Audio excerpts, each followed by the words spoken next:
Reboot It!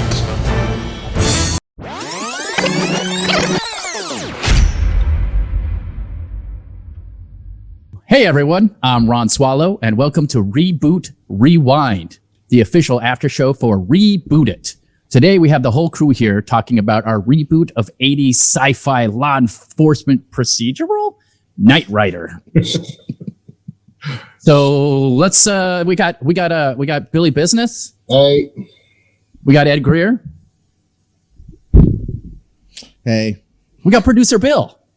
Hi Ron, how are ya? I am great. I'm so glad to be here, you guys. We're gonna have some fun tonight.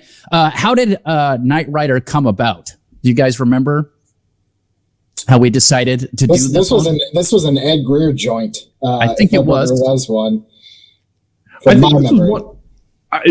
I think this was one that probably was first proffered by Ed, but I remember being really gung-ho in support, largely off the back of our Nerd Goat episode about Knight Rider, which I thought just really got my brain churning for what Knight Rider could be, and then none of that came across in the episode whatsoever. But yeah, that's what I recall. Well, and I feel like some people have asked us, hey, why don't you reboot some TV shows too? And I think this was one of our entrees into it. It seems like everybody has some different views on how this went. So I'm excited to get into it. What were your thoughts about trying to reboot Knight Rider, guys?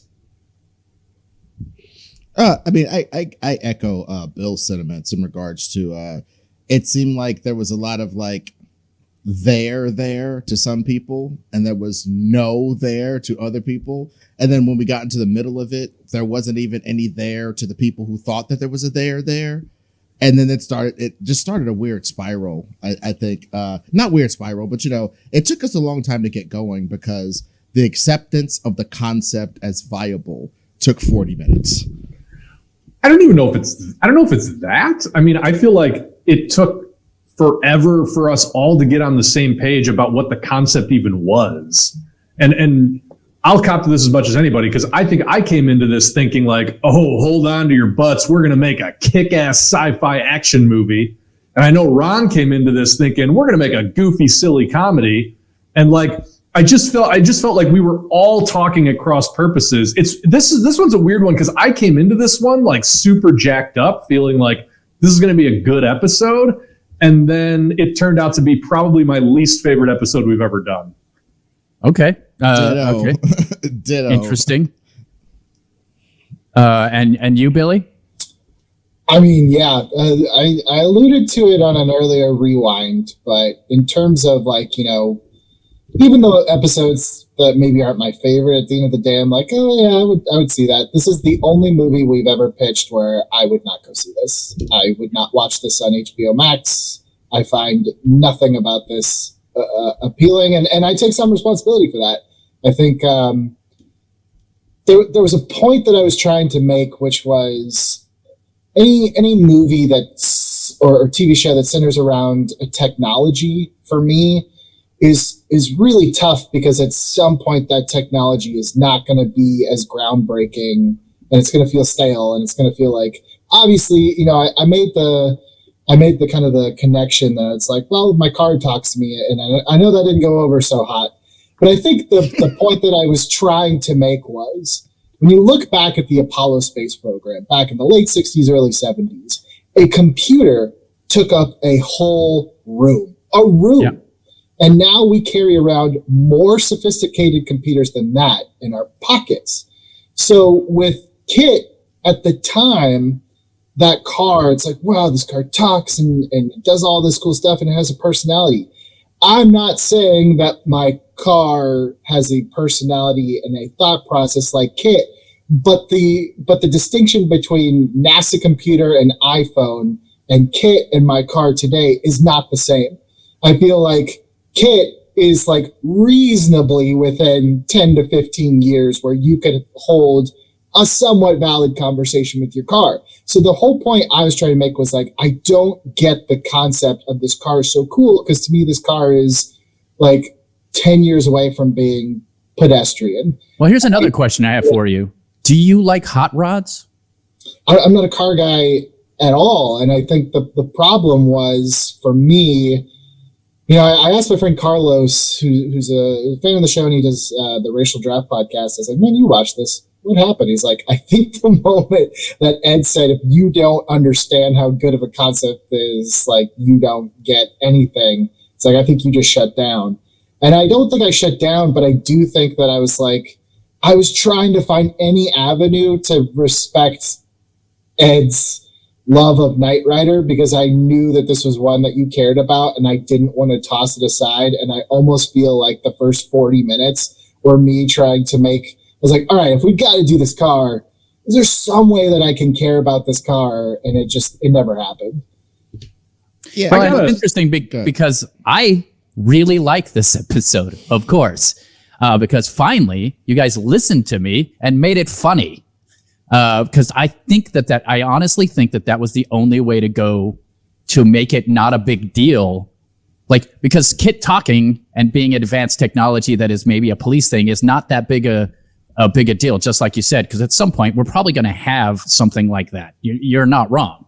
But making an interesting relationship with the car becomes more the story, I think, at some point.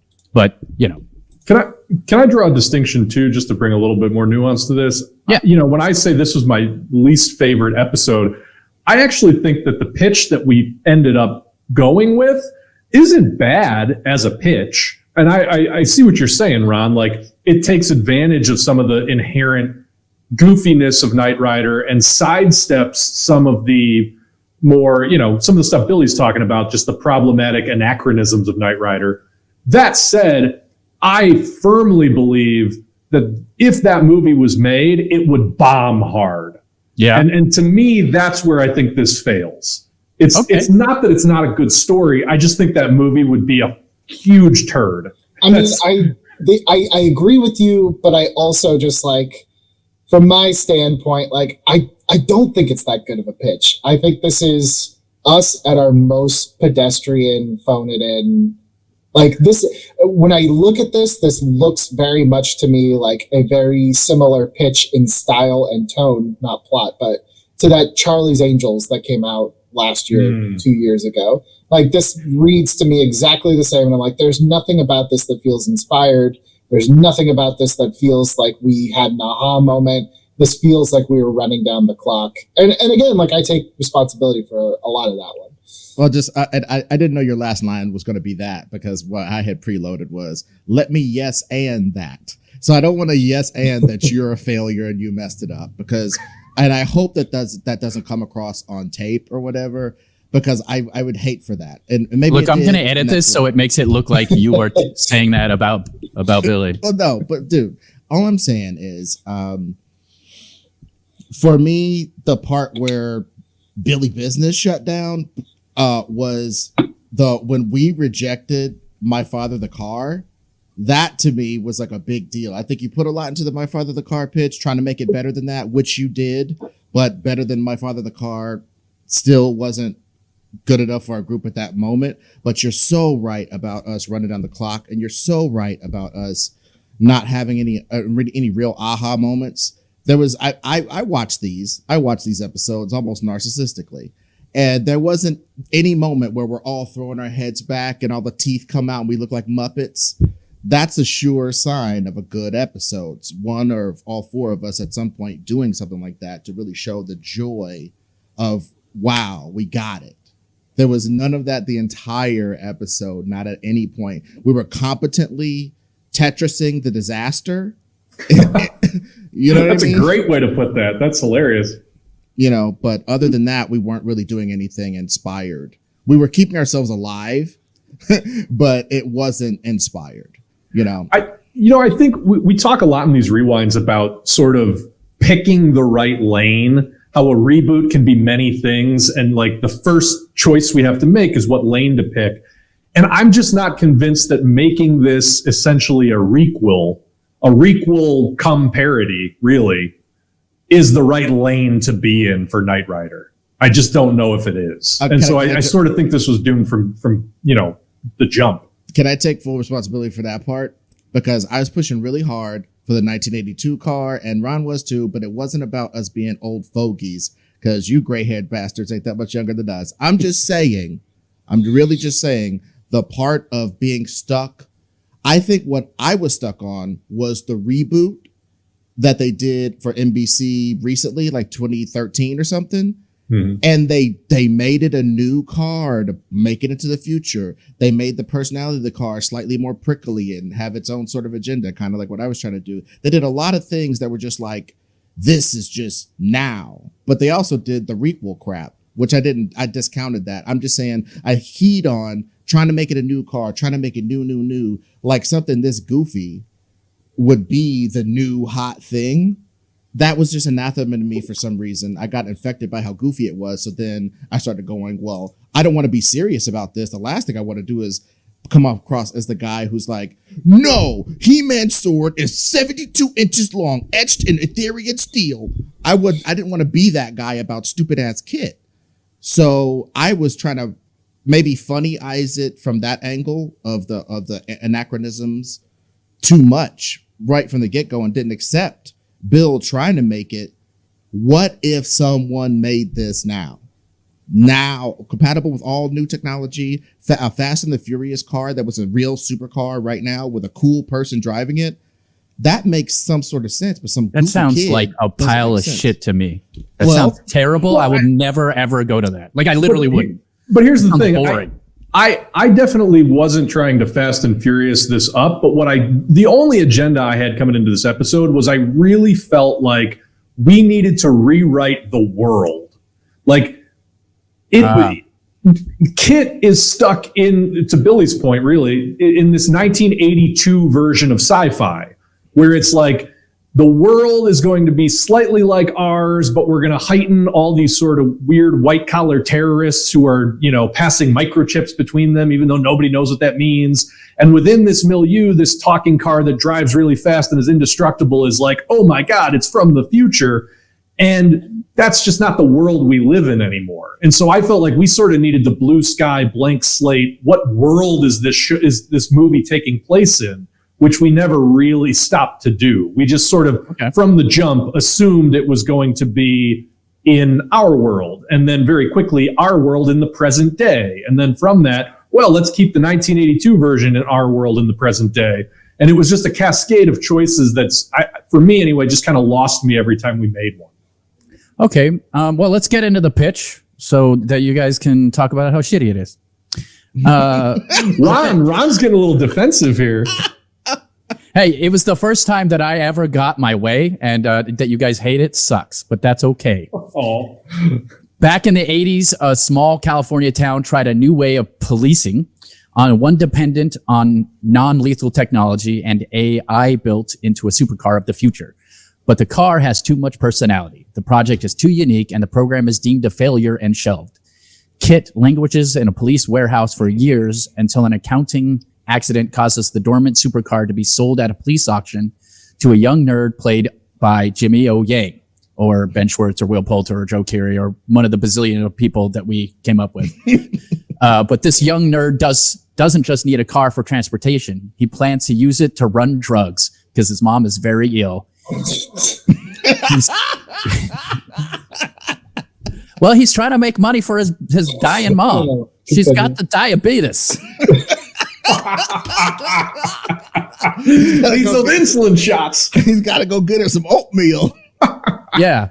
He soon runs afoul of the big drug dealer in town, and just when all is lost, he's saved by the supercar, which reveals itself to be a highly advanced AI voiced by Angelina Jolie, who was the car's architect back in the day. Meanwhile, at police headquarters, the commissioner, played by Danny Trejo, unleashes a new super vehicle, this one an armored SUV with military weapons, piloted by grizzled and hateful Ray Liotta.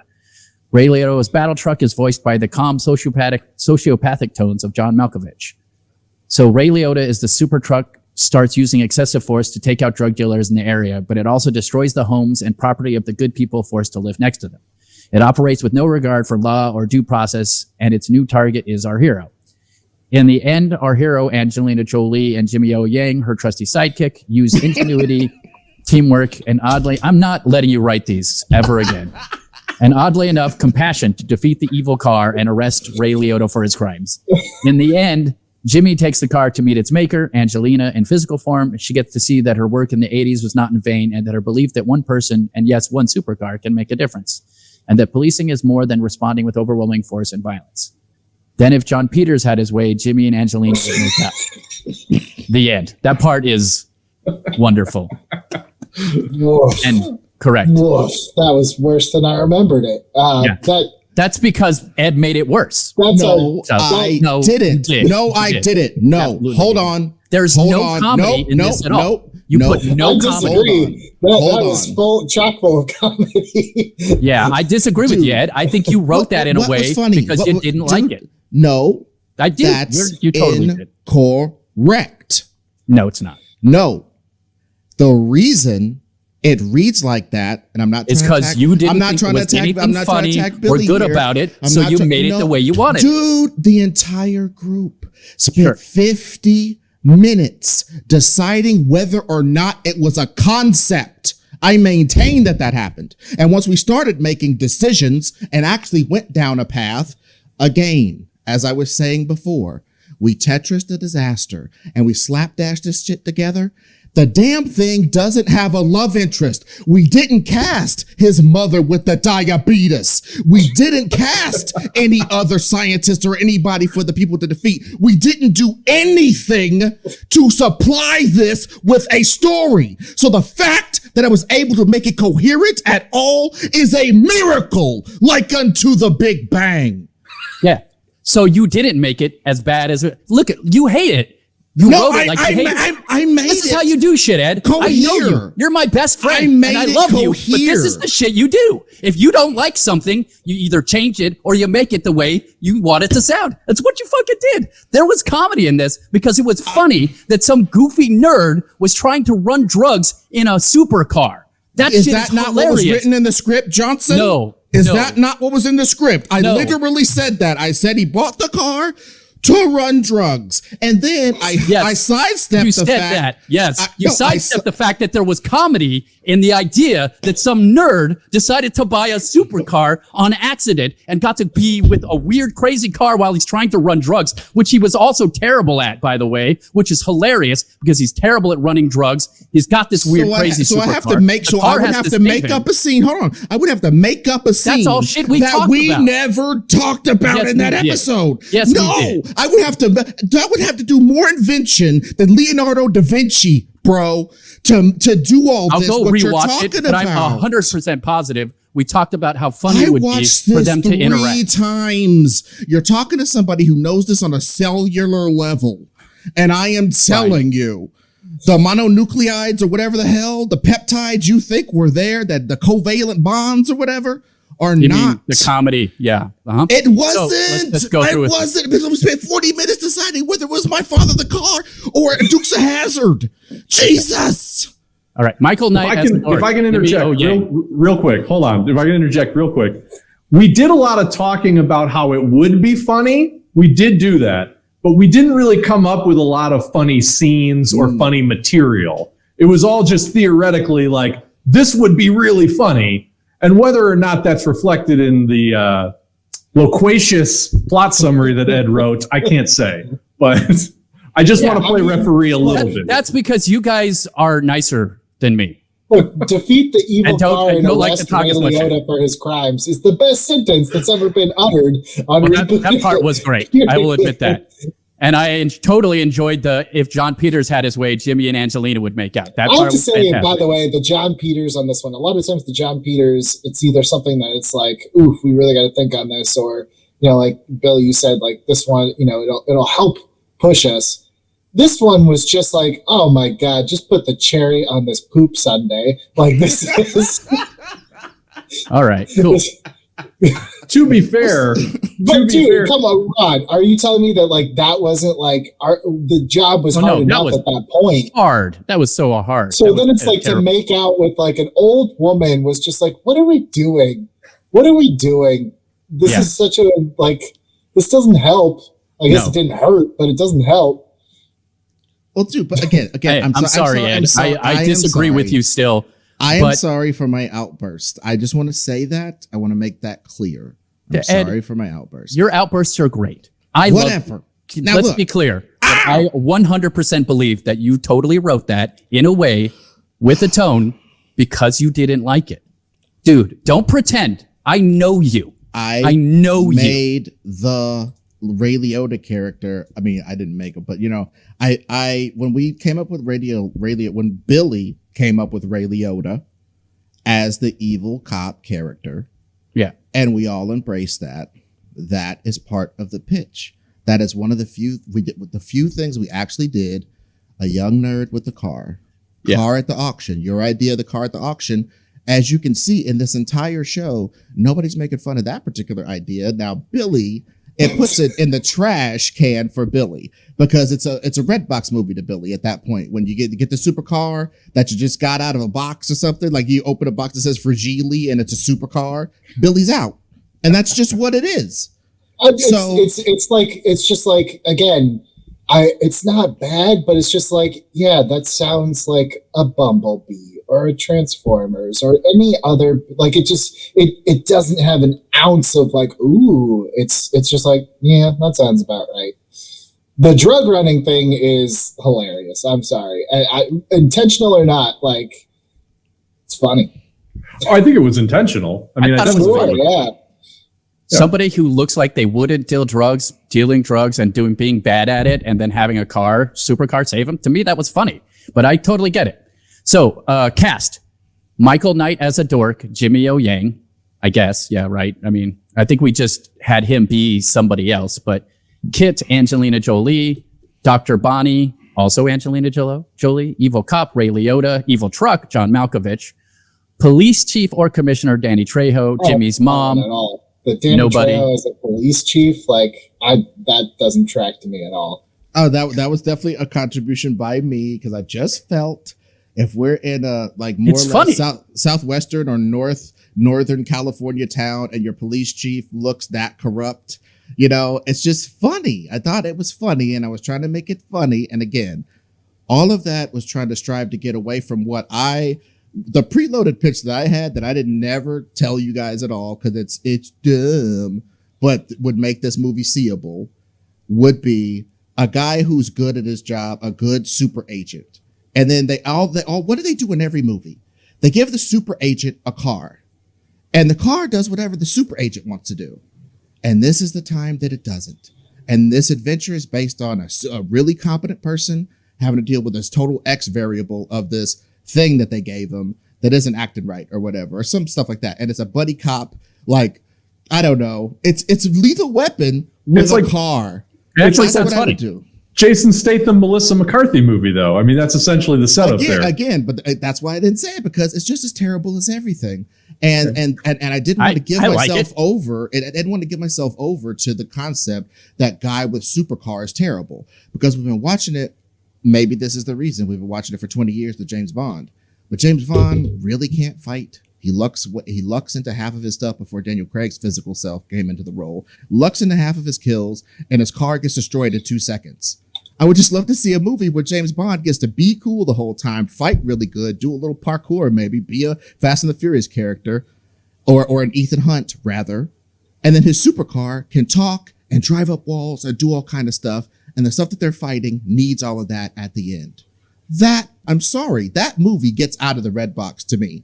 That movie, Sounds great. Ryan Gosling is in that movie. Stupid ass, what's his name? Deadpool's in that movie. If that normal guy stuff got made, he would do that movie. Josh Hartnett 10 years ago would do that movie, and I think it would have been just fine. But maybe Actually we're just sounds past interesting. the concept of the car thing or whatever, and I just lament that, you know, because to me, equipment given a story. I mean, like I said, we didn't give her a love interest, and that was part me too. I was like, since we didn't have any time to establish anything, have the guy build a relationship with the car, keep the love interest out so you can build a relationship with the car in this little story that we made. So cascading messed up decisions. I think that describes it. So before we get, well, hold on. I'm fairly confident the chat right now is just going crazy in response to all this. But you guys really, if you're watching this and you haven't participated in the live chat to let us know who you think is right or what decisions are dumb or wrong or whatever, please just get in there and throw your opinion around, because we genuinely are obviously on very different wavelengths here. So somebody please referee this. That sounds fun. So most important question. Does anybody regret their approach on this episode? I would like to say that I do not. Oh, that's good. I'm glad that you can stand behind this one. The only thing is, like, I said it in the episode, and it's just like, I didn't like anything that was coming out, and I just couldn't find anything better. And it's such a bad place to be when you're just like, no, I don't like that. No, I don't like that. It's like, well, what do you like? I'm like, I don't know, but I don't like that. And it's like, I almost, God, if I could sit out one episode, I would have sat out Knight Rider, and maybe you guys could have come up with something great. I just, like, I can't get past every time I tried to dig, like, okay, it's a cool guy and a cool car, but what? But then what? I never got anything more than, like, how do you not see that it's a cool guy and a cool car? And I bent over backwards, and I probably tried to find the most ludicrous ways to give a crap about this car, and I just couldn't. And so that's why, halfway through this episode, I was like, look, if you guys got it, I'm lost. I'm just not feeling this one. I feel like a starting pitcher that gets pulled in the second inning because he just had a bad night. That doesn't mean he's a bad pitcher. It just means it wasn't his game, and this one just wasn't my game. All right, fair enough. Ed? I don't know. I mean, the only part to me that's disappointing about any of this stuff is I can imagine what would happen if one of us really decided to not care about the thing. I can imagine how terrible the Who Shrunk the Kids or whatever the hell reboot would be if I wasn't invested in that reboot, frankly. If I wasn't invested in the way we did Power Rangers, frankly, that thing would have sucked. And I just think that when we come to this, we have to play the game because we got pushed into the game, and the ball's coming and you can let it hit you in the face or you can catch it, And I just think that's part of our job in this show is just these things, half of them do straight up suck. And frankly, suck worse than this, harder to sell than this. And a lot of times we come and we go, yeah, man, and we find these ways to summon it, and it's just like that part just, and I think we were spoiled by the He-Man episode because all of us were able to get on one accord that sucked and that it needed to be parodied, and the parody was so ripe. And this, because of its limitations or because of its whatevers, wasn't so easy to do that. To Ron, it was, and to me, to a certain extent, it was. 80s tech now, a VCR telling you what to do in 2020. It's funny to me. But can I tell you, Ed, based on what you just said, it's like Honey, I Shrunk the Kids. I think we all established pretty early that what that was about was kids not feeling heard. So they literally, like the stories, you literally shrink them because they feel like they aren't being seen. That's a story I understand. Power Rangers was a division of power. That's easy for me to understand. I still don't really know what Knight Rider is about fundamentally, which is usually the first question that we ever answer. And I feel like that's the difference. Like, I couldn't even help you try to come to any sort of like conclusion on it because I was like, I still just like a guy in his car is not, these people feel like they're not being seen, so they're shrunk. Like, we never found it for this one. No, I still feel like reading it doesn't feel like we found and it. I'm not trying to rebut that on any level, but it's just disappointing to me that, like, with all of our tools, I mean, people have been worshiping Mad Max for years, and it's just a guy in his car. I understand it's about guzzling and this and that and the other, but it's a guy in his car against other jerks in cars, and there's nobody to stop people from taking your car or taking your gas or taking your life, And that's kind of what the whole thing is about. And it's just kinetic adventure. And I just think if we'd have came into it with that spirit of building a situation where everybody's got a car or the car is needed and you got a really cool one. And in order to get out of this, you and your supercar have to blah, blah, blah. We could have about in the apocalypse. But that we did that in freaking, Jurassic World. You know what I'm saying? Yeah, so it's like our bag of tricks we're gonna have to come up with some new ones. You know, You have a thought, Bill? Well, I mean, that goes back to what I was saying originally. Is I felt like we didn't spend enough time figuring out what world we were even in. Yeah, I agree with Billy that like cool guy with a cool car is not a pitch. I also agree with Ed that like movies have been made on less. And I think what I failed in, maybe you guys think I failed in more than this, but the thing that jumps out to me is I did not do a real good job of steering this discussion. I felt like as the host of this particular episode, I did a less than stellar job because I let us go down all these tangents and move on from conversations. Billy, you're completely right. Like we never actually answered. We talked a lot, but we never actually answered the question of what is Knight Rider about. And I didn't do a good enough job of like steering us back into that question. I will say on a totally different topic, I had COVID during this episode. I was going to say, is there possibly a reason? So I was a little bit less than with it. I was kind of surprised you even agreed to do an episode. Yeah. Yeah, it's wild. I was feeling a little bit stir-crazy. So full context of what was happening, I took a job directing a documentary for History Channel, and I was in Turks and Caicos. And 4 days into our shoot, our sound guy came down with COVID, and the whole production went into lockdown. So it sounds great. You're locked down in a tropical island, but like we literally couldn't leave our hotel rooms for 2 weeks. And like 2 days into the lockdown, I came down with symptoms. And I was like really sick for 7 or 8 days straight. And this was on the tail end of my sickness.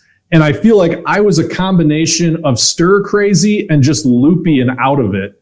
And I just felt like I didn't want us to randomly miss a week. You know, I'm too committed to the enterprise of this, I suppose. But if ever you had an excuse, man, COVID was it. That is a great excuse. Well, and then maybe you wouldn't have listened to me and this wouldn't have been terrible. Well, dude, no, I just want to, can I just arrest that really quickly? It isn't that your idea sucks, Ron. It isn't that the buying at the police auction wasn't good, because I love that. I love that a lot, actually, because it just shows how we treat the things of the past. An accounting error can put something super from the past on the trash heap because we've moved on so much. People like Billy and Bill, and to a certain extent, all of us, don't think that these things, these relics, have any value. And a psychologist would have a field day with this part of the conversation. You know what I'm saying? Talking about like, this sucks. As you start to get old, you start to take that real personally. So I definitely get all of that. You know, you don't have to be Freud to see the passion and the blah, blah. But again, I didn't, by the time I was 8 or so, or whatever, when it was coming on syndication later, I didn't think this was good.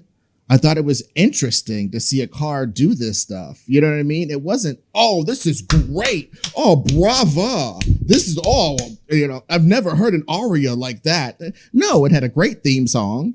And for a TV show, it had good gags.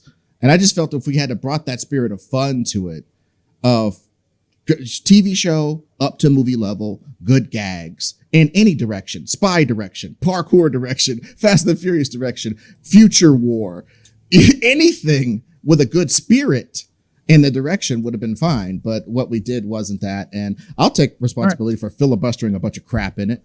If I can just add to that, I actually agree. I mean, I think there is something both thematically rich and genuinely funny about Kit gets mothballed, sold at police auction, and ends up in this weird conundrum.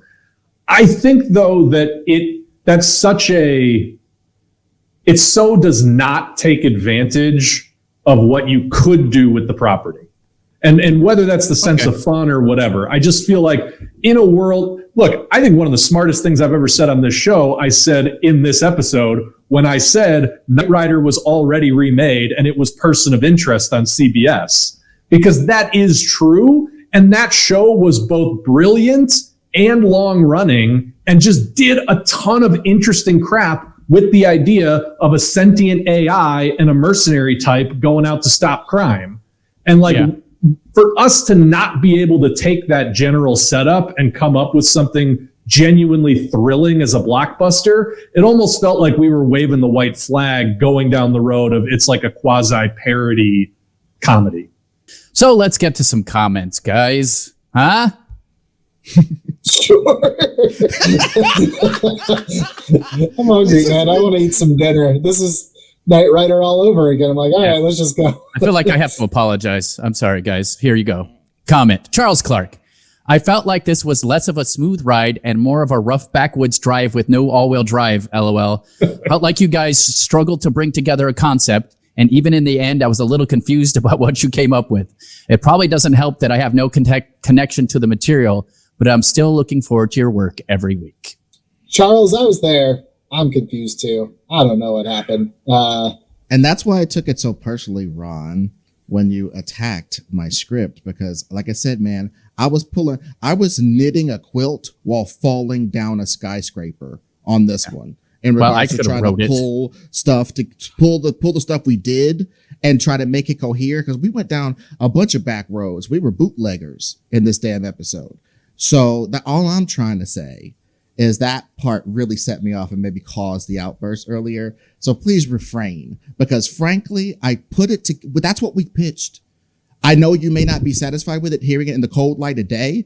The person you banged last night might not be the same one in the cold light of day. You still did the deed, and it is what it is. What is happening? Your rightness is just like, whatever, dude. On to the next comment. This is a great one. Vin Diesel as voice of 2.0. Instead of John Malkovich? Yeah. No, as just because if nothing else, I want to hear somebody do a Vin Diesel impression. It's about family. Perfect. I mean, Vin Diesel coming out of the car would be pretty intimidating, you know. Yeah. You will stop what you're doing. And you just want to make triple X with a super intelligent car. Let's be real. That's what we're talking about. 20. Okay, so I'm glad you said that. I feel like if we were to pitch what we pitch, it's like it lacks the conviction of even a triple X, which I will watch a triple X any day of the week. Those are so bad, they're great. I don't even think our Knight Rider is so bad it's great. It's just like fine. And I think fine is not good enough for us at this point. And Ron, look, you could be mad at me. I'm not mad at you. Okay. I'm just saying, like, I don't think it's anybody's true fault. Like, this truly feels, the more we keep talking, it just feels like we took a hodgepodge of things, and this is like, we turned it in, and we had a month to do this project, and we all started the night before, and this is what we turned in the next day. Yeah. Fair enough. A lot of people basically agreed with you. So, it's cool. So let's go with the cool are you. Susanna Fogel is a nice pull for director. Only thing this would need is most 20-something leads have a friend and a love interest. Super bad, book smart, Transformers. So if you team up Jimmy O. Yang and Will Poulter as like Michael Knight and a buddy, and throw in like Amaya Hawke as their homegirl, not even necessarily love interest, just some female energy to add to the banter, and you got gold. Ray Liotta as the grizzled antagonist, then you add Michael Pena as his partner. If they're cops or ex-cops, Angelina Jolie and John Malkovich as the cars. I'd say Woody Harrelson as the mayor governor. He's funnier than Jeff Bridges. That would be amazing. Where was there a mayor governor? Okay. I'm sure that. We just threw out an authority figure. That's why he ended up being a commissioner in my script. Maybe that's the thing I can cop to being a little inventive on, because I didn't want him to be a chief. I think we said chief a bunch of times. May have said mayor. May have said governor. We said a bunch. Do we just start using euphemisms like pal, buddy, chief? I'll call them. We should call them. We all call them. All right. So then we got Lone Wolf Knight Rider, or Lone Wolf Howling. Great pitch, guys. But as an 80s kid, the one thing this Knight Rider movie needs is the 80s theme music and the kit scanner sound. They are both integral to the essence of Knight Rider. I think. There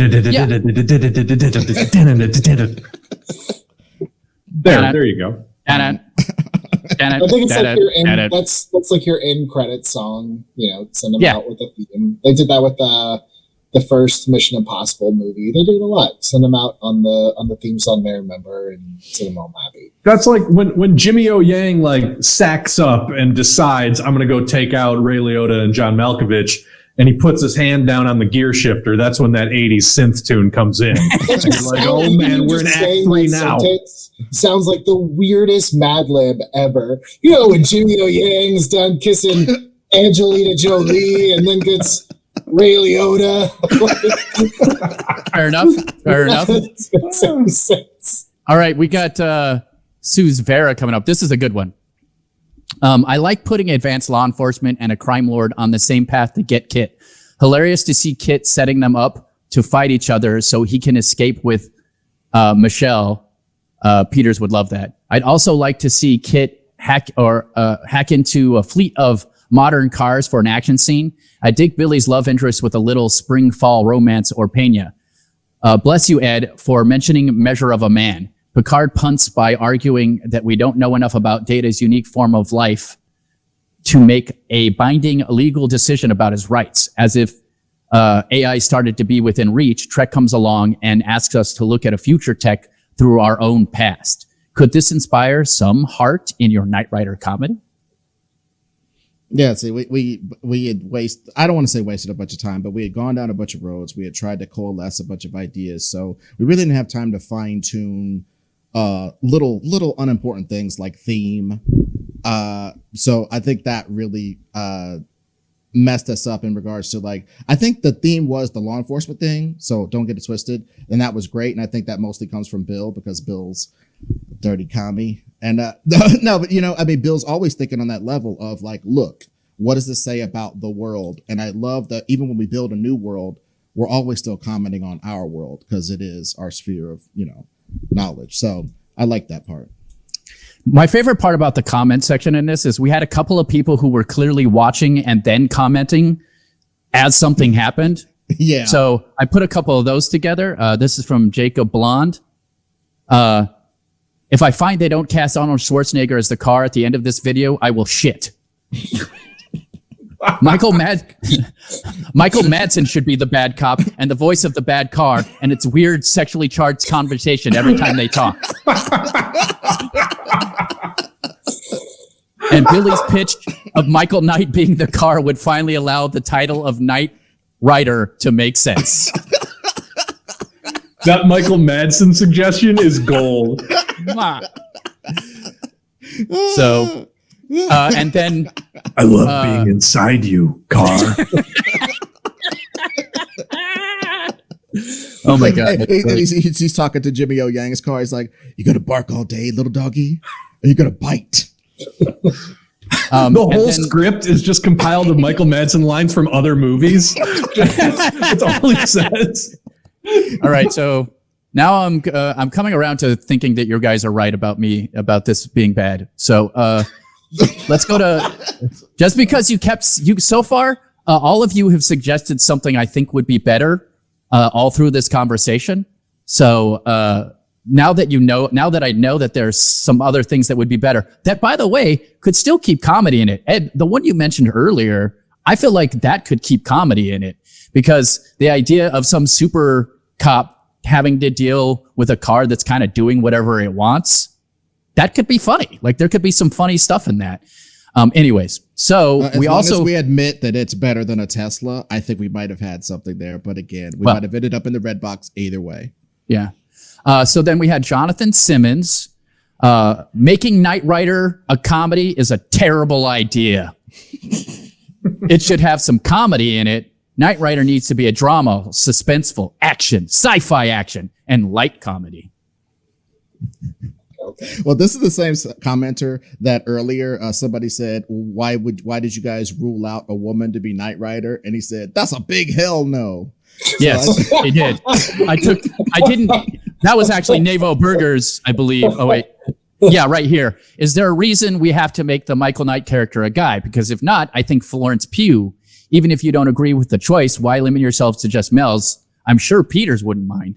And dude, let me tell you something. I sent out my tendrils like Brainiac talking to Lex Luthor, and I got this kid suggest my girlfriend, Florence Pugh. Oh, yeah. Man. Sure. Yeah. I don't think it made it at this point. For me personally, that was not the problem of this pitch. It was. Well, if we went with the same comedy, now we could have Taylor Tomlinson do it. And Taylor Tomlinson being a drug dealer? Hell yeah. And if the car was Lily Tomlinson, I think that would be Oh my awesome. God. Where did What's the up with whole you? like old age young guy thing? Where did that come from?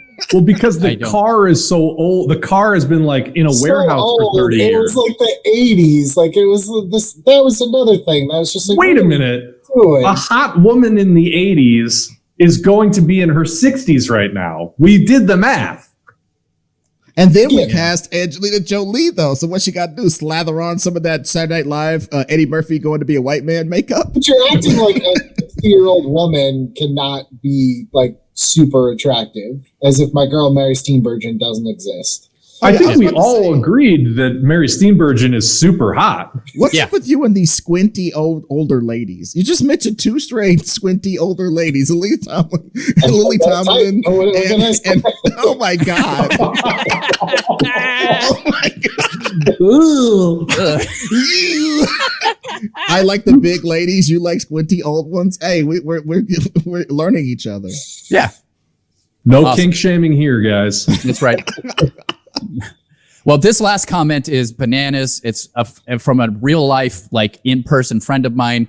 And Bill's response to it was pretty hilarious. So here we go. It'll take me a minute to read it all because this was definitely one of those ones where he was commenting as he watched the whole thing. So here we go. Oh. I have to get close.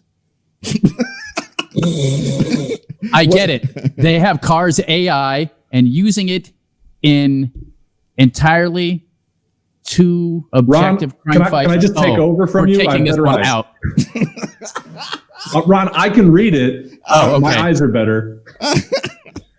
They have Cars AI and are using it in entirely too objective crime fighting, but they use Kit's AI to teach them all to care before the drones hit a school or something. In between, there's an old lady driving around in amazing chase sequences? Question mark. You got there at 1:30 something. Sorry, I meant 1 minute, which I guess is 1 hour. The exec, I guess that's me, described Andromeda season 2. Michael Biehn driving Goliath into a school in New York City. And Michael Pena's daughter is Selena Gomez, who uses Kit to get her abuela to church on time. DJ Qualls, question mark. Just straight up says DJ Qualls, question mark. Jimmy O Yang trying to outsmart Kit's conscience protocols. And then in the final chase sequence on a Sunday morning, they use the ejector seat to get her to the church on time. And my response, which I stand by, was, your whole comment thread has been one hell of a ride. Oh man, I laughed harder at that than I did our pitch. So Yeah. So that's going to be our new night writer, guys. That's DJ guys. Walls. that's hilarious. Walls. Smart. I love that. I think that was one of the best pieces of comedy. Oh my Oh, gosh, man. that was really funny. DJ Good Walls, Okay. man. Look, guys, I have to be serious here. I think I'm going stir crazy being stuck in the house all the time. And let me apologize for my earlier insecurities. I love you guys. You're probably right. And I'm sorry, Ed. Well, Cue the chat talking about how Ron is such a lovable, pure, awesome human being, and everything he said was right. I see all you MFers in the chat trying to hype Ron up. Stop it. Stop it right now. You don't do it because No, I was no. wrong here. Ed No. is not trying to write something bad. He was just putting it together and doing the best he could with what he watched. Whereas I made a movie in my head with Jimmy O Yang being funny with Kit that did not show up in the actual video. So, Well, dude, That's- just can I just cut in here just to say I apologize to you for yelling at you about Knight Rider because I mean that is just so out of bounds. all But of this was out of bounds. I wish this was like a non-COVID world so I could just go over to your house and give you a hug and buy you a Frosty or something. I forget. Do you like Frosties? It's been so long, you guys. I don't know what I like that isn't what my girlfriend cooks. Anyway. I don't know. Keep it real. I don't know what. Maybe I like chicken and rice every day. I don't know. I'm crazy. No, but and I'd like to apologize to Billy Business, who didn't like this and kind of didn't want to talk about it, but also knew that it needed to be talked about, and took a moment from being a dad and a husband and a hardworking dude to come on this show and talk with us about a video he made that he didn't even like. I second that, and I will say, no, seriously, dude, this might be the only rewind that gets more watches than the episode. I just feel like more entertaining. DJ Qualls is better than anything we said. DJ Qualls? DJ Qualls? Like this.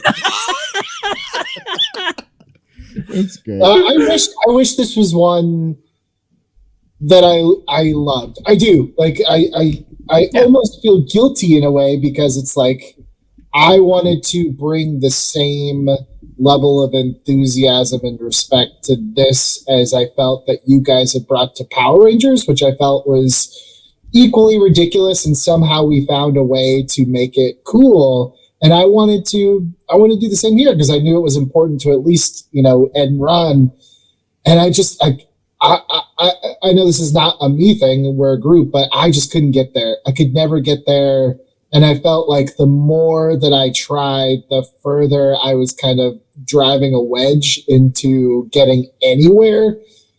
So I just kind of stopped, and maybe that's not the best way to handle it. But at the same time, like I had no vision on this, so I had to kind of just take a back seat and kind of let it go. And I don't like this one. I wish I did, but I don't.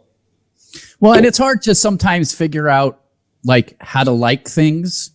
Like a car that's cool and a dude that's cool is not a cool thing to you. That's just not a thing that you're into. And I, grew up with hot rods. I love hot rods. Like you could make a cool car movie, and there's a chance I saw Starsky and Hutch, for goodness sakes. I mean, like there's things that I like that, but here's the thing, like I'm trying to learn how to do that because it's not easy, but like I'm trying to watch TV shows that people say are great comedy that I usually watch, and I just don't get it. But then I realized after talking with you guys about it a little bit, it's like being able to step back and go, okay, well, this is a different world that I'm in. So what's funny about this world, and trying to make it on that level. And sometimes I do, sometimes I don't. But when you can do that, sometimes it makes for a little bit of a more fun atmosphere. It's a weird thing to try to depersonalize your response to entertainment, which, I feel like is a road that once you go down, you can't unknow it. Which is why I think so many of us become cynical about entertainment properties when we work in this business, because you really do. You train yourself to look at something and it's like, this is not about whether or not I connect to it or whether or not it speaks to me on a personal level. There's a whole other set of criteria that you end up applying, which can be, you can sort of get lost looking at your own belly button there too. So, and maybe we did that here. And I think that the comments in the chat will tell us if maybe we were a little bit too hard on what was otherwise an enjoyable pitch. Who knows? Yeah, we'll find out. And I feel like there was moments where we were all funny, but you're right. It was also hard to get there once we got there. So, nothing's perfect. Sometimes I get insecure and act like a crazy person, and I love you guys. That's it. Well, just to borrow a thing from what Billy was saying, on some of these episodes, their purpose is to show that this is a high wire act. This one, we technically achieved reboot, but like I said, we didn't do a love interest. We didn't cast a mom. We didn't have enough time to do that because we were just trying to stumble towards the finish line like great hero Jim Thorpe or something. And I just feel like this is to show what can happen. If, we got a dude playing hurt. We got two dudes basically playing hurt. We got somebody who's too close to it. And then somebody who is malleable to the concept and ready to play, having to deal with all that.